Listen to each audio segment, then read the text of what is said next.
اعوذ باللہ من الشیطان اللعین الرجیم بسم اللہ الرحمن الرحیم نحمد و نصلی علی رسولہ الکریم وآلہ الطیبین الطاہرین المعصومین الہی انطقنی بالہدی والہمنی التقوی وکان من دعائہ علیہ السلام اذا استقال من ذنوبہ او تضرع فی طلب العفو عن عیوبہ۔ آپ کی وہ دعا جس وقت گناہوں سے امام توبہ کرتے تھے یا اپنے عیوب کی معافی طلب کرنے کے لیے گریہ و زاری فرماتے تھے تو امام اس دعا کو پڑھتے تھے، جو صحیفہ کاملہ میں 16ویں دعا ہے، دعا نمبر 16 ہے۔ دعا کے کچھ حصے آپ کی خدمت میں پیش کیے گئے ہیں، آئیے اسی گفتگو کو آگے بڑھاتے ہیں۔ خدا کی بارگاہ میں امام عرض کرتے ہیں وَإِنَّمَا أُوَبِّخُ بِهَذَا نَفْسِي، پروردگار میں گناہ گار ہوں، میں خطا کار ہوں، میں اپنے گناہوں کا احسان نہیں کر سکتا، ان کی گنتگی نہیں کر سکتا ہوں، اور در حقیقت میں اپنے نفس کی سرزنش کر رہا ہوں، اپنے کو خود ٹوک رہا ہوں اور اپنے کو برا بھلا کہہ رہا ہوں کہ میں نے یہ کیوں کیا اور یہ غلطیاں مجھ سے کیوں ہوئی ہیں۔ اس کے بارے میں ہم گفتگو کر چکے ہیں، لیکن صرف اتنا بتانا ہے کہ صاحبان معرفت علماء نے یہ بتایا ہے کہ اگر ہم کسی گناہ سے بچنا چاہتے ہیں اور توبہ سچے دل سے توبہ کرنا چاہتے ہیں تو اس کا طریقہ کیا ہے کہ ہم اپنے نفس یعنی اپنے بارے میں 5 طرح کے معاملات ہمیں انجام دینا ہے۔ پہلی چیز جسے مشارطہ کہا جاتا ہے، یعنی پہلے یہ شرط کرے کہ اب گناہ پر نہیں جانا ہے، چاہے وہ آدمی خود ہو یا بچے جوان، کسی کے بارے میں ہمیں معلوم ہو جائے کہ یہ غلط راستے کے اوپر جا رہا ہے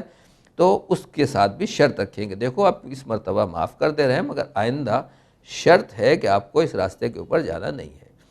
نماز کے بعد ہم بھی توبہ توبہ توبہ اللہ توبہ آدمی کرتا ہے تو یہ توبہ نہیں ہے۔ توبہ کا مطلب یہ ہے کہ پہلے خود اپنے اوپر شرط باندھے کہ ٹھیک ہے مجھ سے یہ غلطی ہوئی ہے، واقعاً میں نے غلط کام کیا ہے، یہ جرم کیا ہے، پروردگار میں اب شرط کرتا ہوں خود اپنے آپ سے اور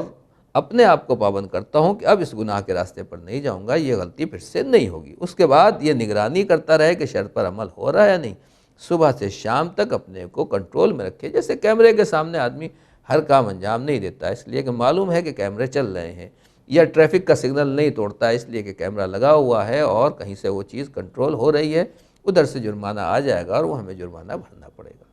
تو یہ شرط جس طریقے سے کیمرے کہیں لگے ہوئے ہیں وہاں ہم محتاط ہو کر بیٹھتے ہیں، اسی طریقے سے اس شرط کے اوپر آدمی اپنی خود نگرانی کرے کہ جو میں نے اللہ سے شرط باندھی ہے، خدا اور رسول سے شرط باندھی ہے، امام زمانہ عجل اللہ تعالیٰ فرجہ الشریف سے جو شرط کی ہے کہ میں غلطی نہیں کروں گا اور دوبارہ اس بات کو ریپیٹ نہیں کروں گا، اس کی پابندی ہو رہی یا نہیں، یہ نگرانی ضروری ہے۔ نمبر 3 محاسبہ کرتا رہے، صبح سے شام تک، رات کو سونے سے پہلے حساب کرے کہ دن بھر میں نے کیا کیا ہے، جو غلطی پہلے ہوتی تھی وہ ختم ہوئی یا نہیں ہوئی، یا نہیں ایسا تو نہیں انجانے میں دوبارہ عادتاً یا اس طرح کی عادت پڑی ہوئی ہے پھر سے میں بہہ گیا ہوں۔ اور پھر حساب و کتاب میں 2 ہی باتیں ہیں کہ اگر وہ غلطی دکھائی دے رہی ہے تو کہنے نہیں بھائی میں نے غلطی کی ہے، مجھے نہیں کرنا چاہیے تھا، یہ میں نے وعدہ خلافی کی ہے، مجھے ایسا نہیں کرنا چاہیے تھا، یہ تو بہت بری بات ہے کہ میں وعدہ کر رہا ہوں، توبہ کر رہا ہوں اور اس کے بعد اس کی وعدہ خلاف ورزی کر رہا ہوں، تو مجھے ایسا نہیں کرنا چاہیے تھا۔ لہٰذا اس کو ٹوک دے اور روک دے، اور اگر ٹوکنا کافی نہ ہو تو پھر مباحات سے بھی محروم کرنے کی سزا دے۔ یعنی یہ میں کچھ ہوں، میرے اندر کچھ شان پائی جاتی ہے، نہیں میں بہت حقیر ہوں، ذلیل ہوں، معمولی ہوں، کتنا نالائق ہوں، کتنا کمزور ہوں کہ جو میں نے شرط کی تھی ایک چیز چھوڑنے کے لیے، عادت ڈالنے کے لیے میں نے اپنے سے وعدہ کیا تھا وہ بھی میں پورا نہیں کر پا رہا ہوں، کتنا میں کمزور ہوں ارادے کا کہ میرے اندر اتنی بھی صلاحیت نہیں پائی جاتی کہ جو غلطی چھوڑ سکتا تھا اور اس کو چھوڑنے کے لیے عہد بھی کر لیا، وعدہ بھی کر لیا، پھر بھی نہیں چھوڑ پا رہا ہوں، اپنی سرزنش کرتا رہے تاکہ پھر اس کے اندر گناہ کرنے کا حوصلہ پیدا نہ ہو۔ تو اس طریقے سے انسان کو باقاعدہ محنت کرنا پڑے گی، کوشش کرنا پڑے گی، اور جو صاحبان توفیق ہوتے ہیں وہ باقاعدہ ان تمام 5 مراحل سے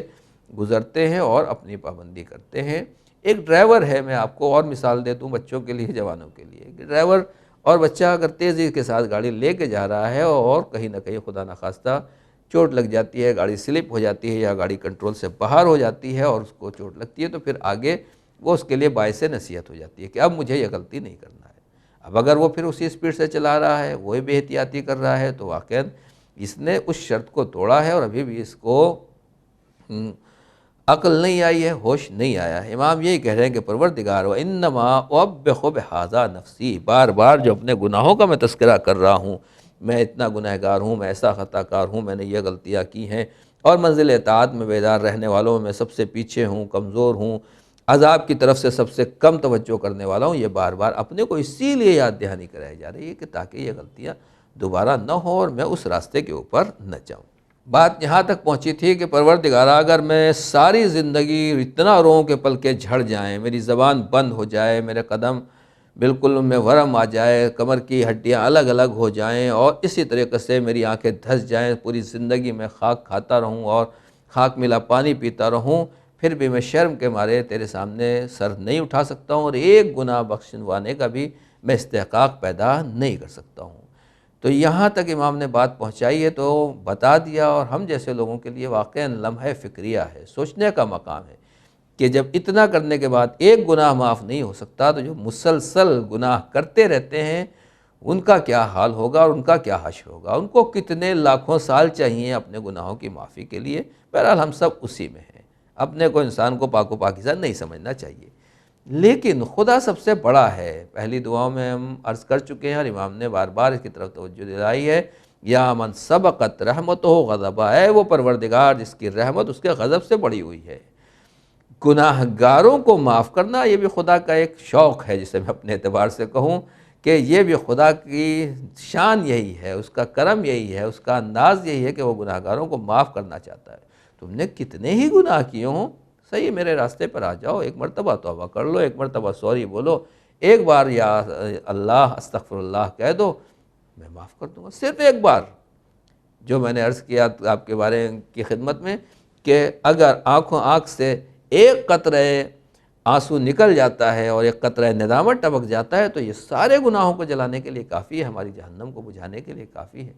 اس کی دلیل یہی ہے کہ آپ سوچئے کہ فرعون، شداد، حامان، نمرود، دنیا کے بڑے بڑے ڈکٹیٹر، ظالم و جابر، کیسے کیسے قاتل، خوخار، جلاد لوگ تھے جنہوں نے نسلوں کو اجاڑ دیا، پورے نہ جانے 50 سال حکومت کر کے پوری قوم کو تباہ و برباد کر دیا۔ ذرا دیکھیے تو پروردگار جناب موسیٰ سے فرمایا اذهب الى فرعون انه طغى،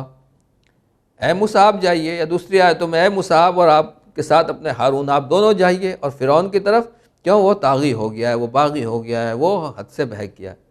اس کو کہیے، پیار محبت سے سمجھائیے کہ خدا ایک ہے، اس کی تبلیغ کیجئے، اس کو راہ ہدایت دکھائیے۔ اتنا بگڑا ہوا بدترین انسان پروردگار کہہ رہا ہے اس کی ہدایت کیجئے اور اس کو راہ راز دکھائیے۔ دیکھیے پروردگار عذاب بھی نازل کرتا ہے تو اس سے پہلے حجت تمام کرتا ہے، اپنے دو نبیوں کو بھیج رہا ہے، حجت تمام کر رہا ہے کہ دیکھ تو اب تک بگڑا ہوا تھا، ابھی بھی وقت نہیں گیا ہے، اگر اللہ کے بارگاہ میں توبہ کو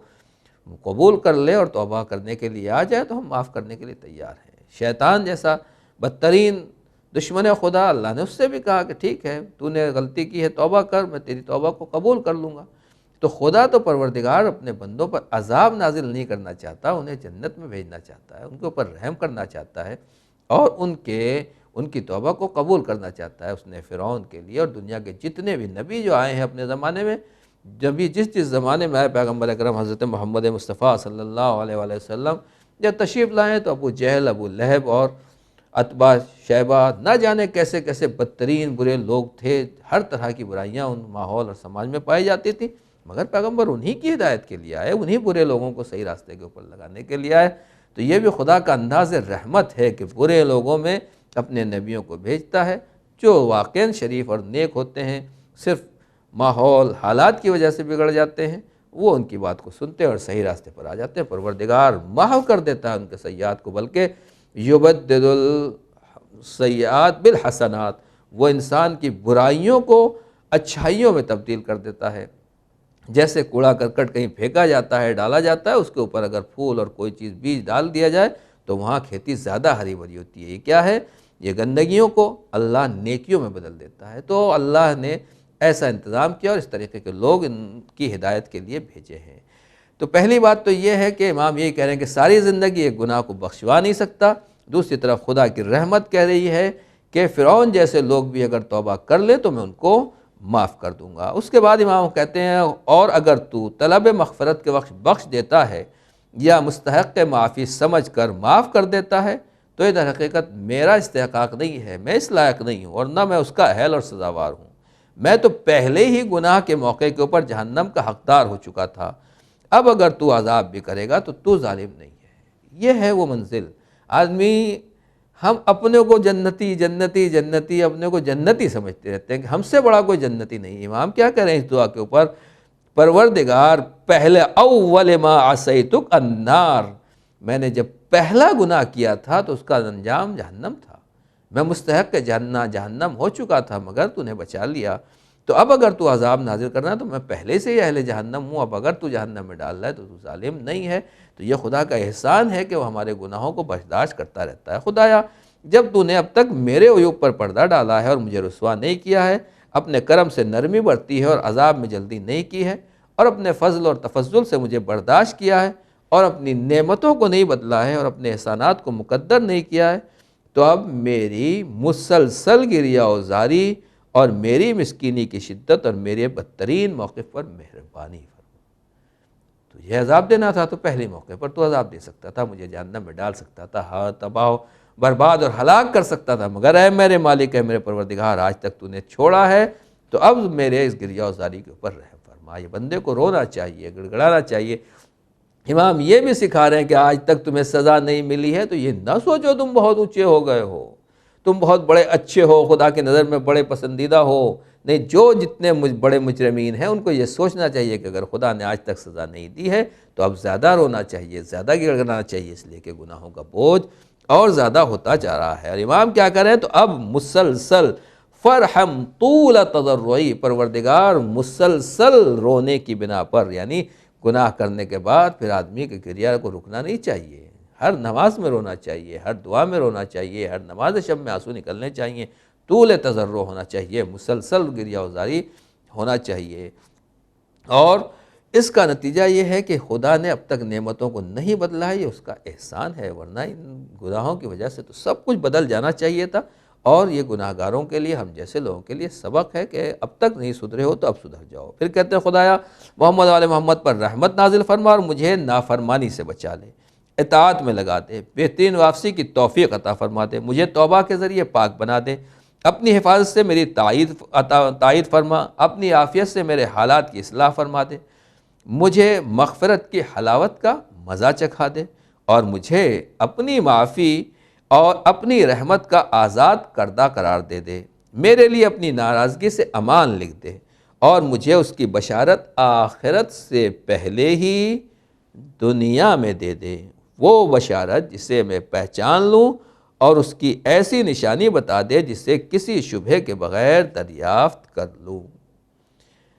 امام کیا کہتے ہیں؟ بشرنی وَاکْتُبْ لِی امانا من سخطک وبشرنی، پہلے تو مجھے پاک و پاکیزہ بنا دے کہ میں توبہ کر رہا ہوں، گریہ وزاری کر رہا ہوں، یعنی گنہگار کو مسلسل رونا ہے، گریہ وزاری کرنا ہے، اپنے کو نیک شریف نہیں سمجھنا ہے، خدا کی بارگاہ میں آنا ہے۔ اور جب یہ ہو جائے گا تو بندہ اس منزل تک پہنچ سکتا ہے کہ خدا کی طرف سے اسے بشارت مل جائے، اور جب بشارت ملے گی تو باقاعدہ ایسی بشارت اور ایسا امان نامہ ہوگا کہ جس کا کوئی جواب نہیں ہے۔ ثواب کی بشارت کے بارے میں روایت میں وارد ہوا کہ کبھی انسان اپنے درجے کو خواب میں دیکھ لیتا ہے اور کبھی دوسرے لوگ دیکھ لیتے ہیں، اور یہ رؤیا صادقہ انسان کے اطمینان نفس کا ذریعہ بن جاتا ہے، جیسا کہ امام محمد باقر علیہ السلام نے فرمایا ہے تفسیر برہان جلد 2 صفحہ 151 کے حوالے سے۔ دیکھا آپ نے، گنہگار تھا، خطا کار تھا، مگر توبہ و استغفار کرتے کرتے بندہ اس منزل تک پہنچ جاتا ہے جہاں اسے بشارت مل جاتی ہے۔ اور ہمارے لیے اسی واسطے قابل احترام ہے کہ جہاں انہوں نے شہادت پیش کی ہے، جہاں قربانی دی ہے، وہاں خطاؤں سے یزیدیت سے نکل کر حسینیت میں آئے،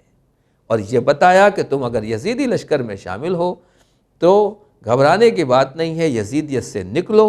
حسینیت کو جوائن کرو اور حسینی لشکر میں شامل ہو جاؤ، تمہیں پہلے ہی بشارت ملے گی۔ امام حسین علیہ السلام بشارت دے رہے ہیں، اے حر تم کتنے خوش قسمت ہو کہ تمہیں میں نے بھی معاف کر دیا، میرے رب نے، پروردگار نے بھی معاف کر دیا، یہی بشارت ہی تو ہے۔ اے حر، تمہاری ماں نے تمہارا کتنا اچھا نام رکھا ہے کہ تم اس دنیا میں بھی آزاد تھے اور اس دنیا میں بھی آزاد ہو۔ یہ وہ بشارتیں ہیں کہ جو امام علیہ السلام نے جناب حر کو دی ہیں، اور دوسرے کربلا کے شہیدوں کو آپ دیکھیے جنت میں ان کے مقامات دکھائے گئے ہیں، یہ تمہارا مقام ہے، یہ آپ کا مقام ہے، یہ ان کا مقام ہے۔ یہ کب پیدا ہوتا ہے؟ یہ اسی وقت پیدا ہوتا ہے کہ جب انسان گریہ وزاری، توبہ اور مناجات کے منزل میں آئے اور واقعاً اپنے کو اس لائق بنا لے، تو پھر وہاں خدا کی طرف سے اسے بشارت دے دی جاتی ہے اور اسے اس کی منزل جنت میں دکھا دی جاتی ہے۔ کتنے خوش قسمت ایسے لوگ ہیں کہ جنہوں نے واقعاً اسی دنیا میں اپنے اس مقام کو دیکھا۔ امام یہی کہہ رہے ہیں کہ میرے لیے اپنی ناراضگی سے امان نامہ لکھ دے اور مجھے اس کی بشارت آخرت سے پہلے ہی دنیا میں دے دے، لیکن اس کے لیے وہ عمل ہونا چاہیے، کردار ہونا چاہیے، اپنے اوپر پابندی کی ضرورت ہے۔ پھر کہتے ہیں کہ تیری وسعت میں یہ کوئی مشکل بات نہیں ہے، دنیا میں آدمی کو بشارت جنت دے دی جائے، اس کا مقام دکھا دیا جائے، خدا کے لیے مشکل نہیں ہے، اور تیری قدرت کے سامنے یہ کوئی مسئلہ دشوار نہیں ہے، بے شک تو ہر چیز کے اوپر قادر ہے۔ پھر وہاں کہتے ہیں یہ بات تیرے لیے مشکل نہیں ہے اور تیرے ان عظیم عطایا کے سامنے دشوار نہیں ہے جن پر تیری آیات نے دلالت کی ہے۔ تو